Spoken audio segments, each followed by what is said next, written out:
Voilà, bonsoir à tous. Merci d'être là, d'être présents en direct. Toujours agréable de vous voir en direct.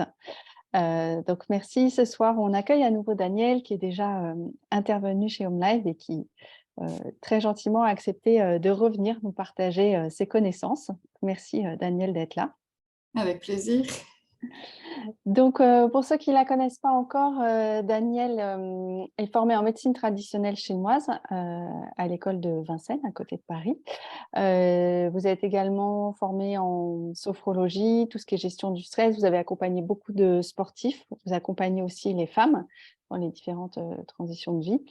Vous recevez en individuel, bien sûr, et vous avez aussi à cœur aujourd'hui, de transmettre, tous ces outils, de transmettre vos connaissances pour qu'on puisse aussi aller, en toute autonomie, vers, une santé, équilibrée, voilà, au quotidien, en intégrant, tout ce qu'on peut, intégrer, et la médecine traditionnelle est quand même, la médecine traditionnelle chinoise est très riche, d'informations, d'outils, voilà, avec, les plantes, les automassages, voilà, tout l'alimentation, tout ce qu'il y a.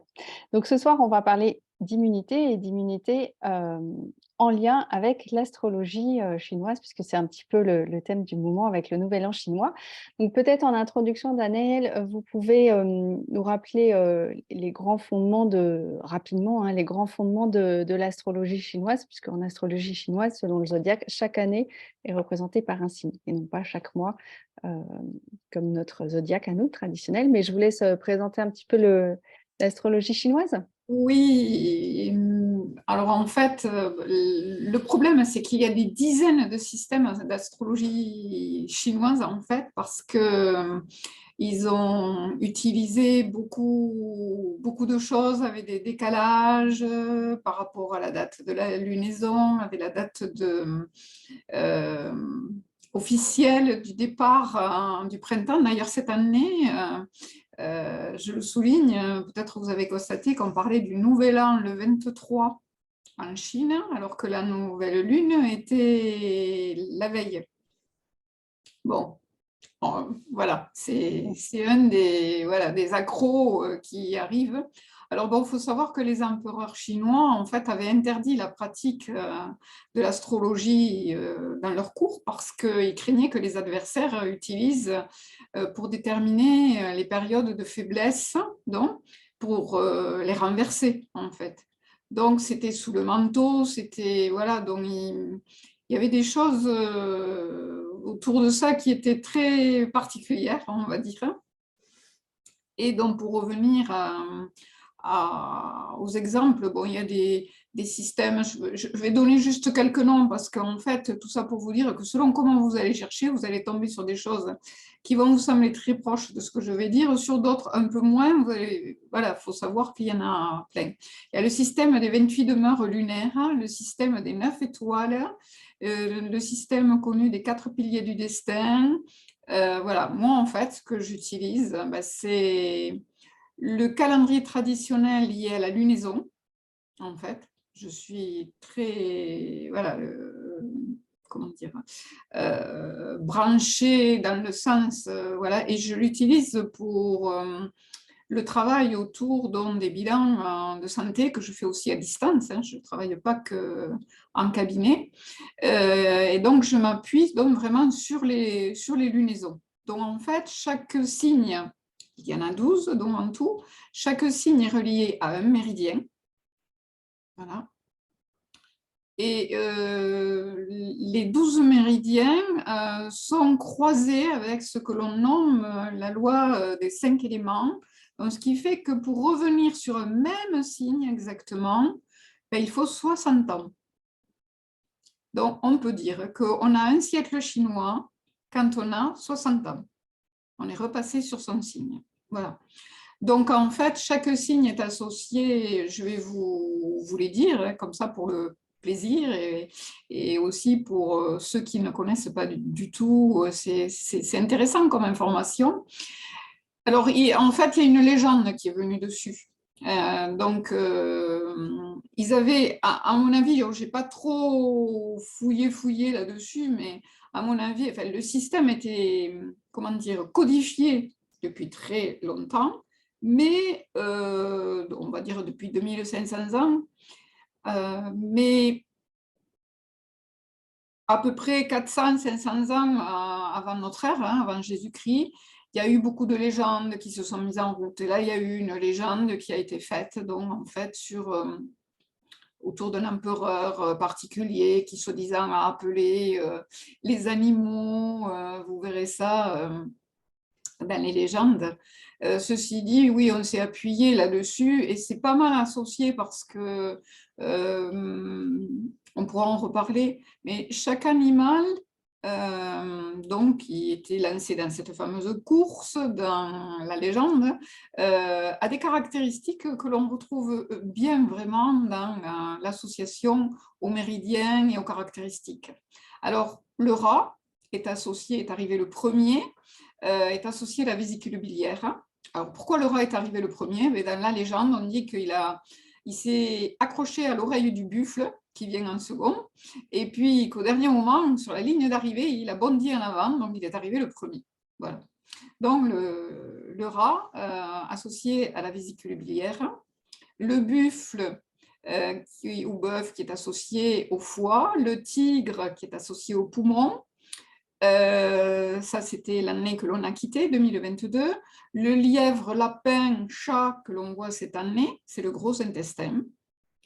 Le dragon ou lézard, c'est ce qui sera l'année prochaine, c'est l'estomac. Puis serpent, c'est associé à rate pancréas. Cheval au cœur. Chèvre, bouc, mouton, peu importe, à l'intestin grêle. Singe à la vessie. Coq ou phénix au rein. Chien à la fonction maître du cœur, péricarde. Cochon, sanglier ou éléphant à la fonction triple réchauffeur. Voilà. Donc tout ça, c'est relié aux années, c'est relié aux mois, c'est relié aux heures. Voilà pour ce qui est de l'astrologie chinoise. Bien sûr, il y a une astrologie que l'on appelle base, donc qui est très fouillée, qui fait des prédictions, ce qui n'est pas mon cas. Hein. Moi, je me situe que dans la partie santé, hein, on va dire santé globale, santé psycho-émotionnelle et santé physique, énergétique. Voilà, mais bon, ça va beaucoup plus loin, effectivement, et vous pouvez trouver voilà, des choses intéressantes par ailleurs. Alors, si on fête le nouvel an chinois à cette date-là, là, en ce moment, c'est une question de lune, en fait? La Oui, date est oui, liée à la voilà. lune, hein? C'est une question de lune. Donc ça diffère d'une année sur l'autre. La fête donc, se situe toujours, en fait, cette lune vient toujours entre le 20 janvier et le 21 février. Ce qu'il faut retenir, c'est la deuxième nouvelle lune après le solstice d'hiver. D'accord. Voilà.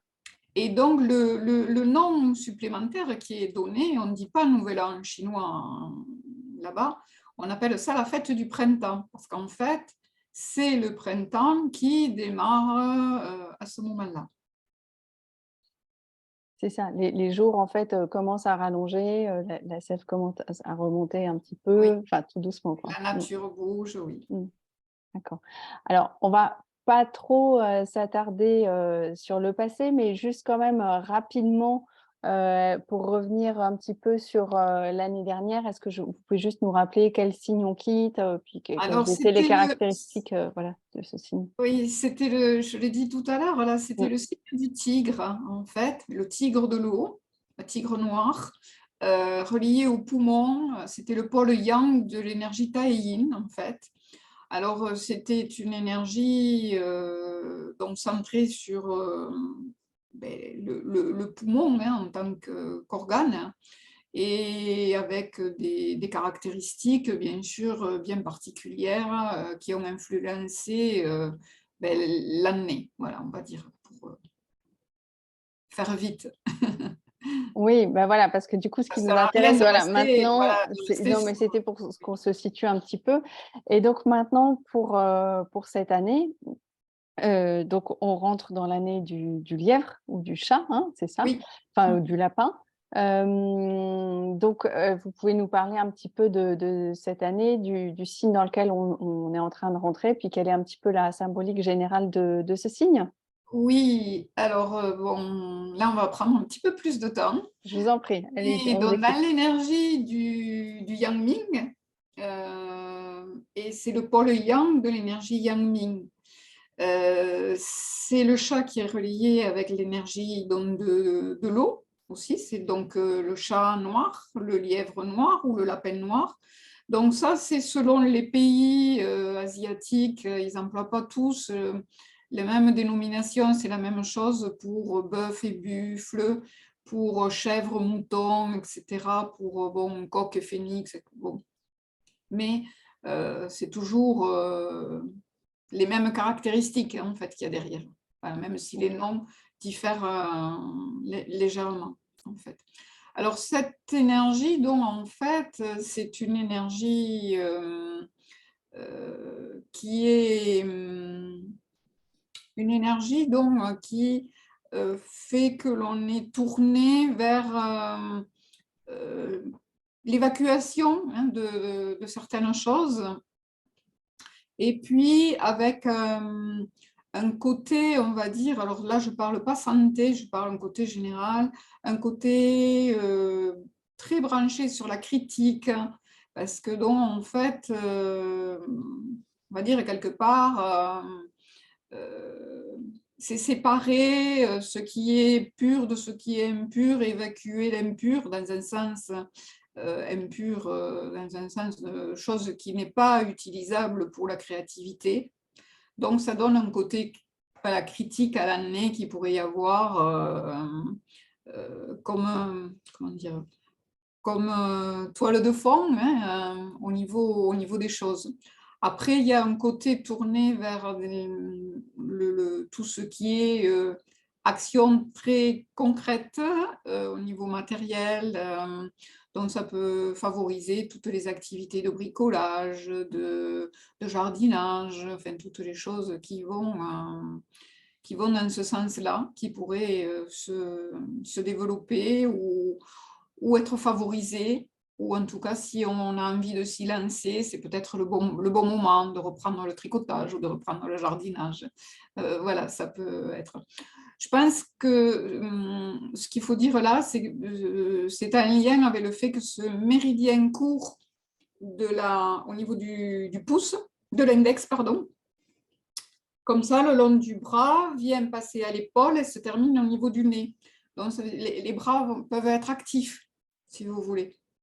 Au niveau énergie, la main, les doigts, le bras, voilà, peuvent être actifs. Je crois que c'est ce sens qu'il faut retenir, hein, pas dans le sens bricolage à tout prix, mais dans le sens puissance d'utiliser les mains, les bras, hein, les épaules pour faire quelque chose de bien approprié pour exprimer sa vitalité ou renforcer sa vitalité, on va dire. Alors, énergétiquement, un côté santé, c'est le côté de l'épuration hein, de l'organisme, hein, parce que le gros intestin, c'est vraiment le grand épurateur de l'organisme. Et c'est en même temps donc celui qui, avec l'intestin grêle, participe justement au travail d'immunité, de bouclier. On va y revenir, mais c'est vrai que son bon fonctionnement est particulièrement utile pour l'immunité. Alors c'est vrai que ce genre de choses, on en parle beaucoup plus ces 10-15 dernières années qu'auparavant où on ne voyait que la fonction d'épuration. On voit un peu plus maintenant le côté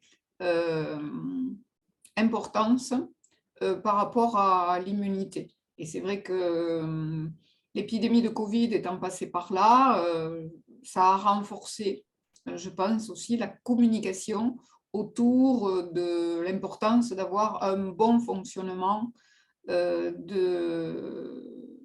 travail du gros intestin. Avant, c'était plus par confort, et maintenant, on est un peu plus dans cette notion d'immunité. Alors, justement, donc comme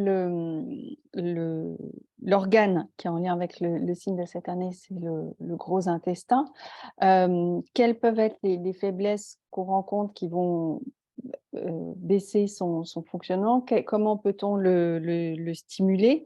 Voilà, quels sont, les conseils que vous pouvez, nous donner, par rapport, à à cet organe du gros intestin? Alors, bon, il y a déjà, il y a plusieurs choses. Tout d'abord, il va y avoir des perturbations psychologiques qui peuvent venir et qui vont donc dépendre du terrain de chaque personne. Mmh. Donc, je ne vais pas rentrer dans de grands détails parce que selon les personnes, ça ne va pas se manifester de manière comment dire, aussi forte pour les uns que pour les autres. Ceci dit, ça va donner comme perturbation un manque, on va dire, de décision, c'est-à-dire on va plus être dans l'hésitation, influençable, voyez. Donc là, il faut voilà, un petit peu se méfier, on va dire, de l'hésitation, hein, des risques, hein, d'hésitation, ce que ça peut représenter pour nous d'être influençable, un peu plus que d'habitude, voire de le devenir beaucoup si on l'est déjà. Voilà, donc c'est dans ce sens, se rappeler dans le côté psycho-émotionnel que il peut y avoir là aussi une tendance, c'est comme la critique, hein, j'ai dit tout à l'heure, le jugement, la critique, il peut y avoir des perturbations. Au niveau purement énergétique organique, ben, il peut y avoir bien sûr les troubles intestinaux, hein, tout ce qui existe. Ça va de la diarrhée à la constipation, ça va des ballonnements à tous les gonflements, à la douleur, aux colites, tout ce qu'il peut y avoir, mais aussi donc, à tout ce qui va être problème, c'est pour ça que je vous ai décrit le trajet, tout ce qui est problème au niveau des membres supérieurs, les tendinites du coude, les périarthrites de l'épaule, voilà, toutes ces choses, et donc jusque vers l'index, hein, la partie, cette zone hein, de la main, du bras. Donc, bon, ça veut dire que dès que l'on ressent des choses de ce côté-là, ben, il faut peut-être ne pas se dire que ça va passer, il faut peut-être s'en préoccuper. Voilà, peut-être aller voir le médecin, le kiné ou autre. Voilà, il faut voilà, être vigilant. Alors, c'est un lien aussi avec tout ce qui est formation de kystes, de lipomes, vous voyez, de ce type d'excroissance donc, qui peut se faire. Donc, ce qui veut dire qu'il faut, là aussi, pardon, être vigilant s'il y a quelque chose. Et à ce moment-là, ben, consulter hein, aussi. Il peut y avoir des complications d'otite quand il y aura des rhumes. Parce que au niveau du circuit, au niveau du passage, si vous voulez, du méridien, voilà, ça passe en arrière, enfin, près du tympan, on va dire, en énergétique. Donc, bon, voilà, à surveiller. Après, pour ce qui est donc de l'immunité, je vais revenir sur le travail donc, du gros intestin, que l'on appelle le côlon, donc, il vient juste derrière, vous le savez, l'intestin grêle. C'est la dernière partie du système digestif. Et son but, c'est vraiment d'éliminer les déchets, d'absorber l'eau qui est dans le chyme, hein, le chyle, pardon, ça s'appelle, donc il vient et de maintenir l'équilibre hydrique, hein, en fait. Ça, on n'y pense pas assez souvent, parce que ça, c'est une fonction pas énergétique, mais bien physiologique. Vraiment, c'est lui qui finit de réguler l'équilibre, on va dire, de l'eau hein, dans l'ensemble du corps, en fait. Voilà, donc en absorbant, il est très, très sensible à la sécheresse. Ça va être une caractéristique aussi tout au long de l'année. Donc, sécheresse qui peut se manifester au niveau de la peau, au niveau des selles, mais sensibilité à la sécheresse externe si on a des périodes de sécheresse aussi. Hein. Tout ça va jouer. Alors, quand, si vous voulez, la résultante de ce que l'on a mangé, ça s'appelle le chyle, arrive de l'intestin grêle, il y a 90% déjà des nutriments qui ont été absorbés par le système digestif. Il n'en reste que 10. Déjà, le gros du travail est fait. Et donc, cette partie se mélange avec le mucus du côlon et avec les bactéries intestinales pour après former les selles. Et en fait, souvent, c'est au niveau des grosses fibres, donc qui n'ont pas été métabolisées complètement au niveau de l'intestin grêle, que le travail du côlon, on va dire, va se faire proprement dit. Et il se fait avec ce que l'on appelle, vous en entendez souvent parler, le microbiote intestinal. Alors, le microbiote intestinal, ce sont nos anges gardiens, en fait, parce que c'est une armée énorme, hein, puisqu'il y a plus de, on va dire, comment dire, d'entités, on va dire, du microbiote présents dans notre intestin que de cellules de notre propre corps. C'est énorme. C'est énorme, c'est énorme, en nombre, hein, voilà, en nombre, voilà. Donc, ce qui fait que bon, ce microbiote a 3 fonctions majeures à assurer. Bon, la digestion, finir la digestion de ce qui n'a pas été fini, faire barrière donc avec le développement du système immunitaire. Et donc, s'il y a le moindre déséquilibre, bien sûr, tout ça ne se fait pas correctement. Et puis, la 3e fonction, c'est autour de l'eau, hein, comme j'ai dit, de maintien de l'hydratation, en fait. Donc, en réalité, c'est un de son premier travail, puisqu'il ne reste que 10%, hein, on va dire, des choses à intégrer, hein, puisque 90% a été fait par l'intestin grêle, hein, au niveau des nutriments. Son gros du travail, c'est de récupérer l'eau qui reste des matières indigestes. Voilà. Puis après, il compacte pour faire les sels. Donc, c'est lui le récupérateur de l'eau. Et ça se fait donc en fait avec donc, tout un processus dans lequel on ne va pas rentrer, mais qui est très, très important. Donc, les bactéries de ce microbiote, que l'on appelle aussi la flore intestinale, donc c'est des micro-organismes, hein, qui quelquefois sont des micro-organismes qui deviennent pathogènes, c'est-à-dire agressifs s'il y en a trop, mais qui, en temps normal, c'est très subtil, peuvent être utiles. Il y a des grandes subtilités là-dedans hein, qui sont assez complexes. C'est étudié de plus en plus, mais c'est vrai que bon, c'est particulier, quoi, parce que quelquefois, c'est une bactérie qui est naturellement là, mais qui devient trop importante. Et quand elle devient trop importante, ça crée des problèmes de santé. Mais ça ne veut pas dire qu'il faut l'éradiquer totalement. Parce que si elle n'est pas là, le travail n'est pas fait. Très compliqué. Voilà. Dans la flore intestinale, en fait, ça représente presque 2 kg, enfin entre 1,5 kg selon notre morphologie, 1,5 kg et 2 kg de notre poids. Et donc, il y a 400 espèces de bactéries et 10 000 milliards de bactéries, en fait. Voilà. En gros, hein, voilà, c'est les grands chiffres. Il faut savoir que la composition du microbiote varie de l'instant de naissance jusqu'au vieillissement. Donc, chez les nourrissons, c'est très, très important pour la maturation du système immunitaire et ça reste important après tout au long de la vie, mais c'est vraiment quelque chose d'important tout au long, voilà, tout au long de la vie. Et en gros, il y a 3 flores. Il y a la flore dite dominante, la flore sous-dominante et variable.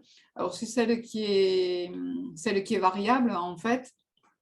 C'est celle qui parfois provoque des infections intestinales, hein, donc, en fait, qui peuvent remonter dans le tube digestif, qui passent on va dire, de la sphère ORL qui descend hein, dans les manifestations digestives. Voilà. Donc, bon, c'est tout un grand système, effectivement, avec un grand travail, donc grand travail sur l'eau et un grand travail donc, sur la partie immunitaire et grâce donc, à ces bactéries.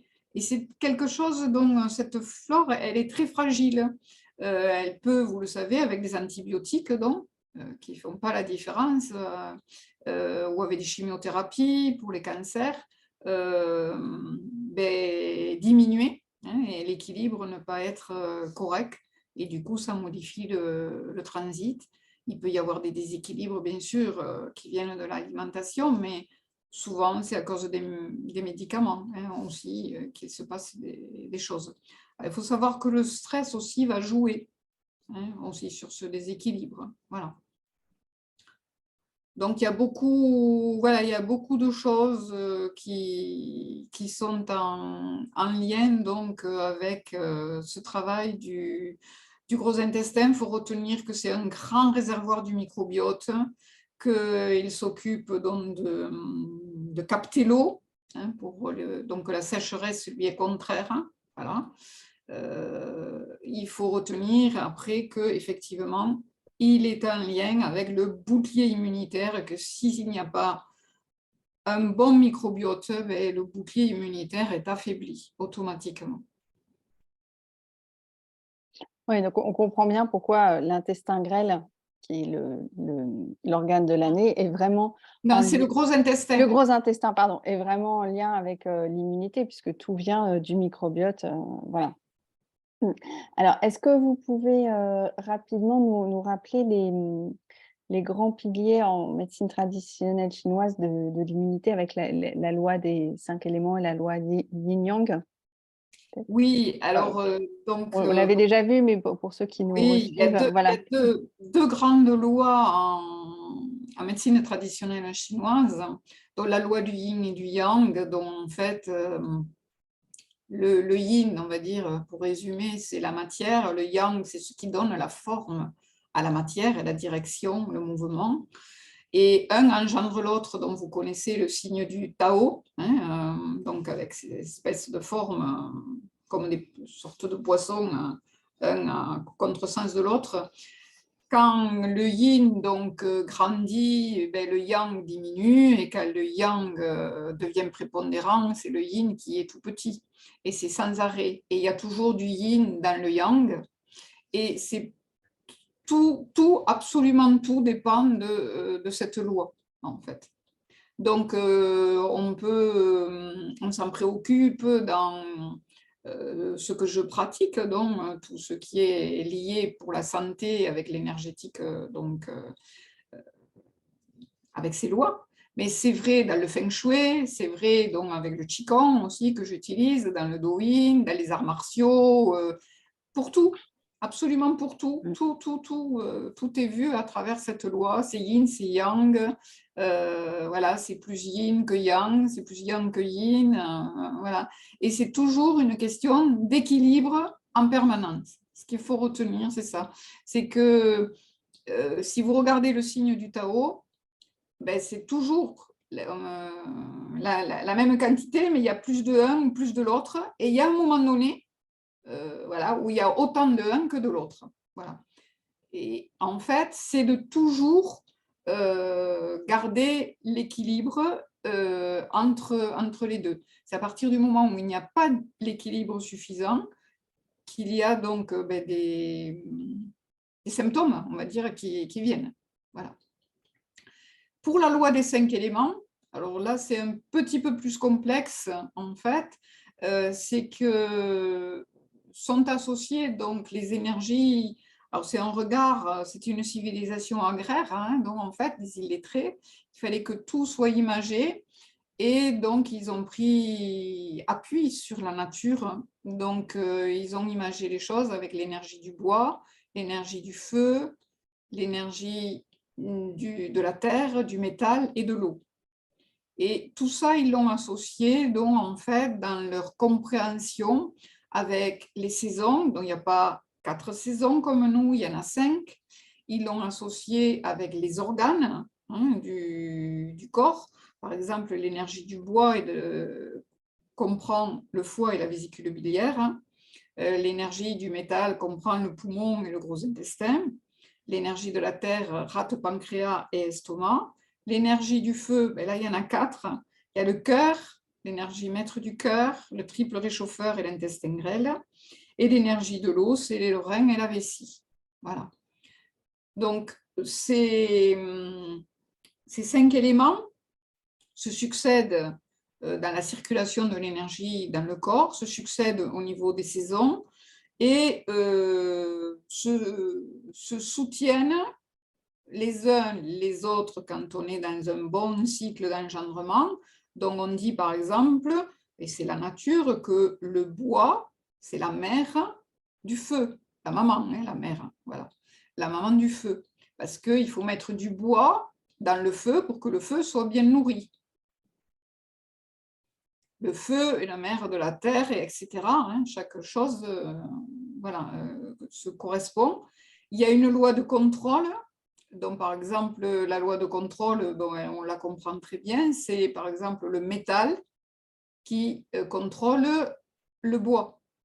Ce qui veut dire que quand on veut traiter un déséquilibre du foie, par exemple, ou de la vésicule biliaire qui sont dans le bois, on va utiliser donc des points qui sont en lien avec l'énergie métal, voire des points sur les méridiens qui sont en lien avec le métal, c'est-à-dire le poumon et le gros intestin. Donc, c'est ça qui est très complexe, mais très, comment dire, très utile. Voilà. C'est parce que c'est tellement pointu que c'est très précis et ça marche bien. Donc, par exemple, une pathologie, je vous ai dit tout à l'heure, vous arrivez chez un kiné qui travaille comme moi en énergétique et que vous lui dites voilà, que vous avez mal au coude, ben, lui, il va se poser donc, la question, oui, c'est bien l'année, c'est ça, telle chose, et donc il va traiter. Il va traiter par rapport, il va vous poser des questions, est-ce que vous avez des problèmes de constipation, est-ce que, vous voyez, il va partir sur un raisonnement en lien avec le trajet du méridien et en lien donc avec la fonction du méridien. Donc, voilà, c'est pour vous faire comprendre en fait que ces éléments donc, se voient par le côté contrôle, mais ça se voit aussi si c'est en déficit. Hein. Pareil, s'il y a une fonction qui est en déficit, et bien, en fait, on constate certaines choses et on va s'en préoccuper pour lui donner de l'énergie en faisant appel à sa maman, donc, hein, la mère, et le soutien du fils. On va voir l'énergie qu'il y a avant et l'énergie qu'il y a après pour reconstituer, voilà, comme dans le soutien d'une famille. Hein, c'est pareil, en fait, voilà. C'est la même chose pour le vide. Voilà. Et alors, question supplémentaire, mais cette année, comme c'est l'année du lapin d'eau, Oui. et comme l'eau correspond au rein et à la vessie, est-ce que ça veut dire qu'il y a une attention particulière aussi à porter au rein et à la vessie, ou ça reste vraiment De toute façon, il y a toujours tout est toujours lié? toujours intérêt à porter un intérêt au niveau de l'énergie des reins, puisque c'est l'énergie, voilà, on n'a pas le temps d'en parler, mais c'est au niveau de l'énergie des reins que l'énergie qui nous vient, on va dire, de notre création, hein, proprement dit, à l'instant où on a été fabriqué, hein, au moment où l'ovule de notre maman a été fécondé par le spermatozoïde du père, hein, cette énergie, elle reste stockée donc, dans l'énergie des reins. C'est l'énergie des reins aussi qui stocke notre énergie de naissance.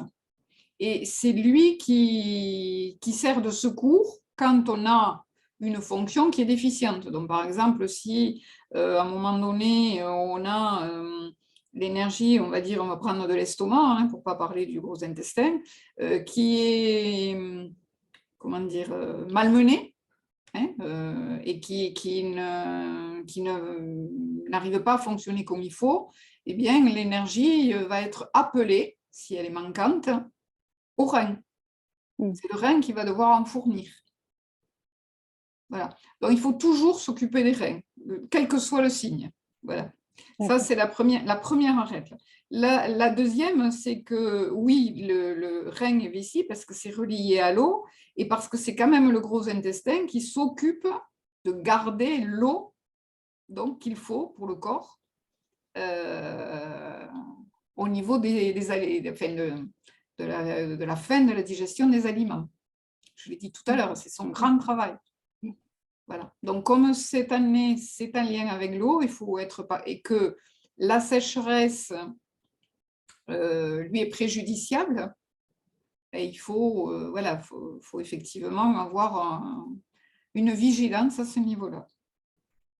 D'accord. Et autre question, du coup, sur l'aspect plutôt, psycho-émotionnel. Bon, il faut qu'on travaille tout le temps sur nos émotions, hein, c'est un point de vigilance à avoir. Mais du coup, cette année, est-ce que justement, c'est pas l'année pour travailler vraiment d'évacuer nos Si, des vieilles émotions qui pourraient rester? Est-ce que justement ça on oui, va pas être soutenu oui, dans ce travail et c'est l'année porteuse pour ça? Mmh. oui, parce qu'en fait, on est en fin d'un cycle. Mmh. Le gros intestin, donc, vient juste avant que l'on reparte sur l'énergie de l'estomac, où on reçoit. Mmh. Donc, si on n'a pas fait la place, et Eh vous oui. le savez très bien, si vous n'allez pas correctement aux toilettes, vous finirez par ne plus avoir faim, Mmh. Mmh mh. parce que c'est bloqué. Mmh. Donc, si on n'a pas évacué, et là, au niveau émotion, c'est la même chose, si on n'a pas évacué, si on n'a pas nettoyé donc, comme il faut, ce qui devait être évacué, ben, effectivement, on aura beaucoup de mal à faire la place pour ce qui va venir derrière. D'accord, d'accord. Alors, petite question, encore, pour les personnes qui sont, natives, du signe, enfin de l'année du lapin ou du chat, est-ce qu'il y a une intention, particulière? Est-ce que, pour ces personnes-là, l'impact va être, plus fort sur cet organe ou, enfin voilà, est-ce qu'il y a une vigilance particulière à avoir pour les personnes, qui sont vraiment, natives de ce signe? Ou est-ce on est tous, au même niveau, Alors, quoi? bon, il y a deux choses. Non, il y a rien de particulier dans un certain sens, mais puisque l'organe, théoriquement, est bien soutenu, sauf si son moment de naissance, par exemple, en tant qu'horaire ou en tant que jour, contrarie cette qualité. Mmh. Voilà, ça c'est voilà, c'est de l'ordre du possible. Mais sinon, effectivement, ils ne seront pas plus impactés, ils seront plutôt moins impactés normalement. D'accord, d'accord. Alors, justement, pour, stimuler, l'immunité, enfin, stimuler l'immunité et ce gros en partie, soutenu par ce gros intestin. Bon, il y a bien évidemment énormément de choses à faire et on ne peut pas avoir ça ce soir parce que ça a fait, l'objet d'un atelier, de 2 heures, donc on ne peut pas avoir ça en détail sur une conférence. Ça serait trop long, mais il y a déjà un atelier que vous avez animé sur Home et qui est disponible, en replay, dans lequel, bah, de nombreux points ont été abordés parce que, on peut jouer sur l'immunité de différentes manières. Heu, donc, il y a l'alimentation, il y a les plantes, enfin vous pouvez peut-être en parler un petit peu plus en détail, heu, présenter, Oui, ben les dans différents le grandes entrées, de ce qu'on avait vu ensemble. oui, alors déjà, bon, dans l'atelier, on avait vu donc en fait, comment il faut comprendre, la notion d'immunité. Déjà. Mmh. Selon la médecine chinoise, en fait, voilà, parce que c'est particulier. Donc, il y a une énergie qui s'appelle Wei Qi, qui est une énergie défensive. Donc, comprendre d'où elle vient, quel est son rôle, comment elle circule, puisqu'elle circule le jour et la nuit d'une manière différente, hein, voilà, donc il y a déjà des choses à comprendre. Et ensuite, donc, concrètement, donc, il y a des choses que l'on peut faire, donc, en fait, tant qu'on est dans les périodes hivernales. Donc, on avait donc vu beaucoup de choses autour de l'alimentation. On a vu 2 exercices de Qigong Mm. aussi. On a vu des points en automassage Ouais, dedans. les points de Vu les doing, plantes. ouais, Voilà, d'automassage, ouais. donc tout ça, c'est pour servir dans la défense immunitaire, Mm. effectivement.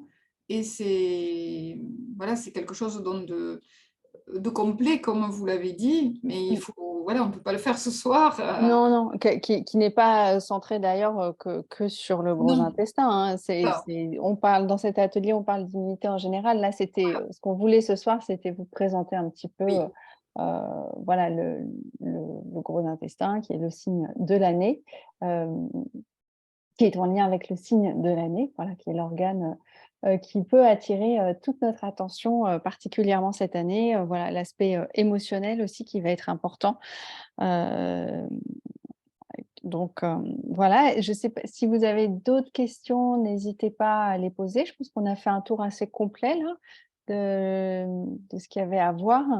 Je ne sais pas Oui. si vous avez d'autres choses à ajouter, Daniel, ou s'il y en a parmi vous qui ont des questions, n'hésitez pas. Pour celles et ceux qui sont arrivés en retard, il y aura le replay, vous inquiétez pas. Vous pourrez revoir toute la conférence en complet en replay.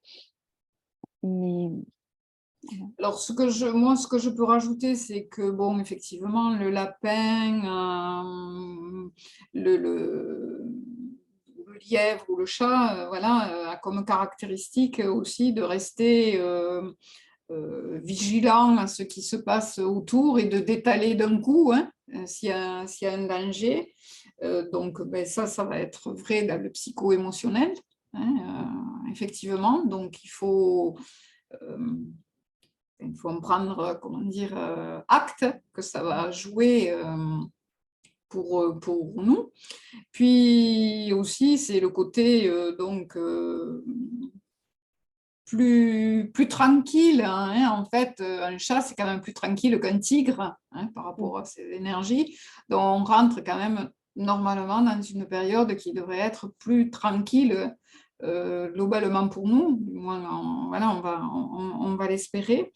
Et donc, c'est peut-être l'occasion aussi, voilà, ben, comme Marie-Alix vient de le dire, hein, de faire un grand nettoyage de certaines choses, de mise en route, euh, de clarifier, hein, on va dire, voilà, ce dont on n'a plus besoin et qu'on peut laisser pour faire la place à d'autres choses nouvelles. Voilà, c'est faire place à du neuf, voilà, tout au long de l'année. C'est bien de le voir dans l'idée, on a un an pour faire ça. Donc, on peut planifier, Oui, voilà, planifier. oui. On a toute l'année, voilà, et on vient juste d'y rentrer, hein, d'ailleurs, Oui. donc voilà, on a toute l'année. Voilà, bah, merci beaucoup Daniel. Merci à tous pour vos présences. Merci pour ceux qui nous ont regardés en replay, jusqu'au bout, jusqu'ici. Pour ceux qui sont là, bien sûr, je vais vous envoyer, dans les quelques jours, le temps qu'on fasse, le montage, la mise en ligne, vous recevrez le lien vers le replay et puis le lien, je vous enverrai le lien aussi vers, l'atelier, la présentation détaillée de l'atelier de Daniel. Voilà, bah, merci beaucoup, Daniel, d'avoir été encore une fois là ce soir, sur Home Live. Et puis, à très bientôt alors, peut-être. Avec plaisir. Peut-être, bonne soirée à vous tous, Bonne soirée. et puis, peut-être à bientôt aussi pour, d'autres rendez-vous sur Home Live. Voilà. Je vous souhaite une belle soirée et je vais arrêter.